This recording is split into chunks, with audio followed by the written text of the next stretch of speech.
Yes, of course. Many times when I'm tired, "Oh no, Mr. Bill, no."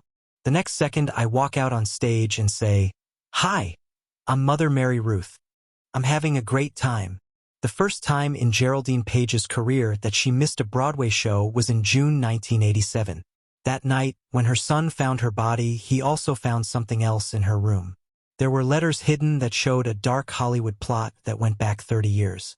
Page had been put on a short list not because of her political views but because of something much more personal. It hurt her voice when she finally told the truth about what happened and how she almost quit acting for good. She was born in Kirksville, Missouri, on November 22, 1924.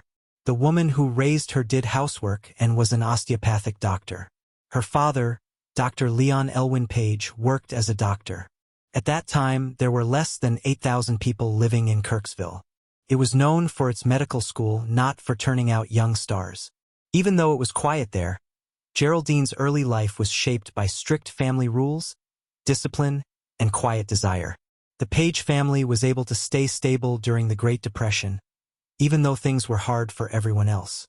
Geraldine got strength and hope from living in a small town that she kept with her. In 1929, when she was 5 years old, her family moved to Chicago.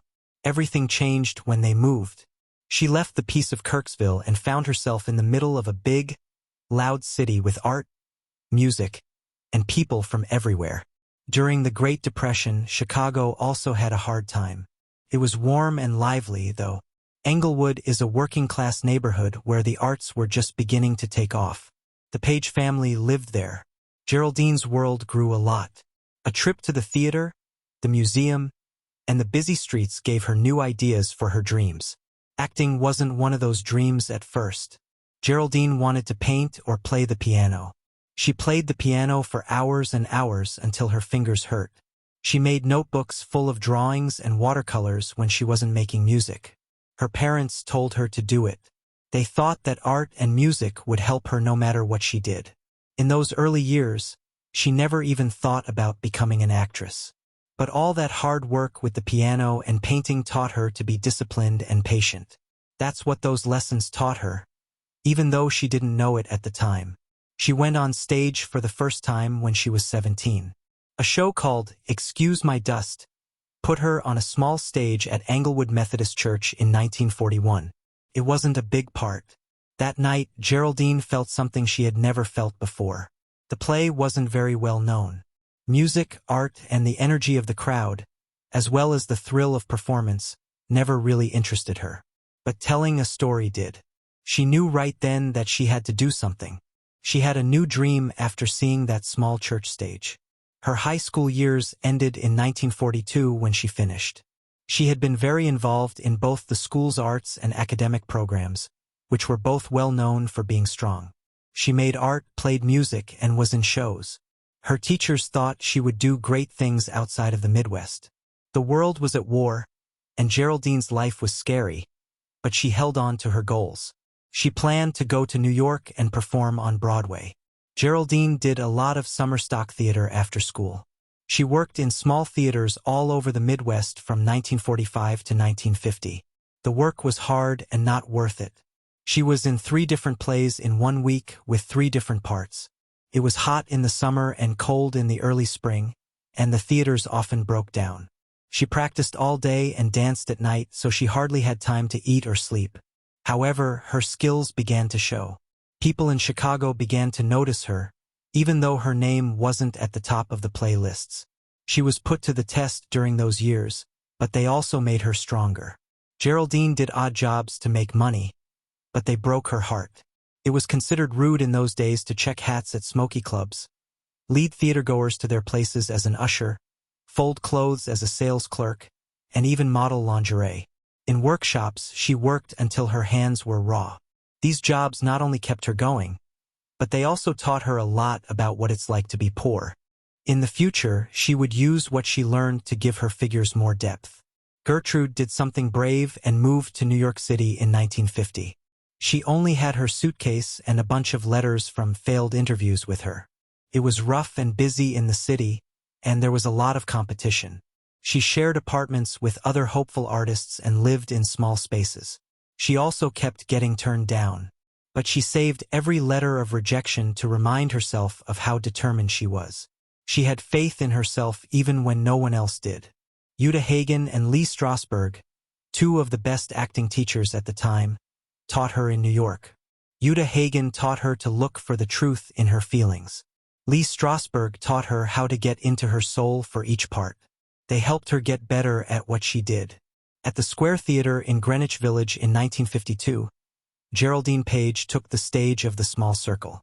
In Tennessee Williams' Summer and Smoke, she played Elma Weinmiller. That this moment was so amazing was because the play had been a failure on Broadway 4 years before, ending after only 102 performances. But something magical happened when Page showed up. Both reviewers and audiences were stunned by how honest and emotional she was on stage. The show ran for 356 performances, which was very long for off-Broadway at that time. Many people said she was like magic on stage, and her name became linked to a new era in American theater. It wasn't just a win for me. It helped start the off-Broadway trend, which gave serious, new plays a place to be seen outside of Broadway. Not only did her act get praise, it also made history.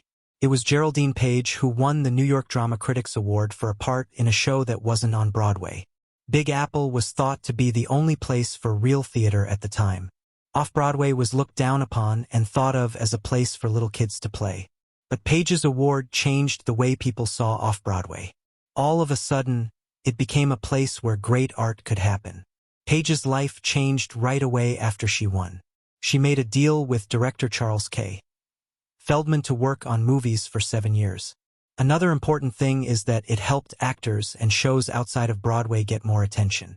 Page's first show on Broadway was Midsummer, a play by Vina Del Mar, in January 1953. The play itself didn't work. It didn't last long and was forgotten right away. Page, on the other hand, did really well. She did a great job playing Lily, the young and hopeful main character. The New Yorker's Walcott Gibbs said that her character might have been the most honorable woman ever to appear on stage in my time.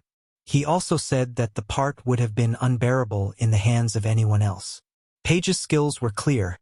Even though the play didn't work out, she kept getting better, and this was the start of more than 30 years on Broadway, during which she was nominated for 4 Tonys. But as her stage career took off, her hopes of becoming a movie star were dashed. Geraldine Page should have become a big star in Hollywood after her first movie, Hondo, which was nominated for an Oscar in 1953. She was instead put on a blacklist. Not because of what she did or said, but because she had learned from Uta Hagen. Hagen was a substitute teacher on the left who wouldn't work with the House Un-American Activities Committee. Hollywood companies turned their backs on Page just because they knew Hagen. On the blacklist, there was no need for proof or public charges. It did its job quietly. Studio heads stopped calling, and Page's name stopped being on casting lists. No one told her straight out. She wasn't heard and didn't have a chance to protect herself. It was the end of her movie career. 8 long years, from 1953 to 1961, they were sent into exile. She was at the top of her game when she was 29 to 37 years old. It wasn't Page's turn to build a film legacy like Joan Woodward and Kim Stanley did. She later said that during these years, she felt like no one saw her. It was terrible to lose. She not only missed work, but she also saw her friends get ahead while she knew she had the skills but not the chance. Because the ban wasn't written down anywhere, there was no way to fight it, and more than just lost jobs were hurt. The blacklist made her feel like she didn't fit in the business. The blacklist was based on fear that came from both government groups and people in Hollywood. I saw this with my own eyes. Ward Bond, a famous actor and friend of John Wayne, was kind of like a bouncer. For the preservation of American ideals was the name of the group Bond was a part of. He asked co-workers about their political views and pushed companies to fire people he thought were up to no good. His appearance on movie sets made people scared and tense. Page lived and worked in a place where a careless word or the wrong friend could get her fired. There was fear everywhere. It's possible for private talks to be used against you. Page turned to Broadway and TV after being shut out of movie roles. The stage became her safe place. From 1953 to 1961, she did some of her best work in plays like The Immoralist, 1954, The Rainmaker, and Sweet Bird of Youth, 1959. She got praise and awards, but she knew she couldn't get the big, well-paid, and well-known jobs in Hollywood. There were some parts on TV, but they weren't as important or safe as those on film. Page wouldn't give up, though. She kept playing, got better, and built a well-known career on stage. She forgot what she had lost, though.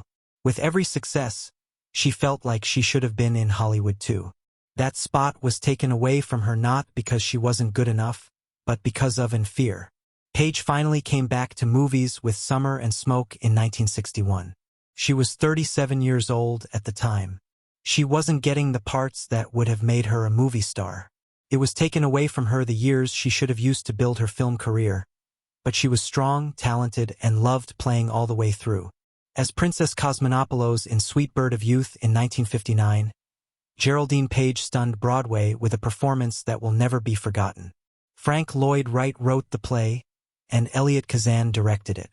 It was a big hit when it opened on March 10th at the Martin Beck Theater. It played 375 times over the course of more than a year. At the time, that was a huge hit for a new play. Page's performance as the desperate and dying Hollywood star was so strong that it got her first nomination for a Tony Award for Best Actor. Critics praised her act for being so emotional and real. 3 Tony nods were given to the play, but Page really blew everyone away. It became famous how well she got along with Paul Newman, who played her opposite. They made magic together on stage, and people still talk about it. Page played the part again when the play was made into a movie in 1962.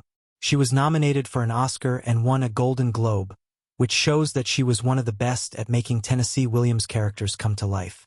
The secret idea that went into making Princess Cosmonopoulos seem so real was what made it so real. Page got the idea for the character from Norma Talmadge, who was a popular silent movie star in the 1910s and 1920s. She made up to $1 million a year and was one of the biggest stars of her time. But her success went downhill when sound came to movies. Page admired Talmadge's kind, open heart and willingness to be hurt. She thought these traits were important for showing how sad the princess's story was. But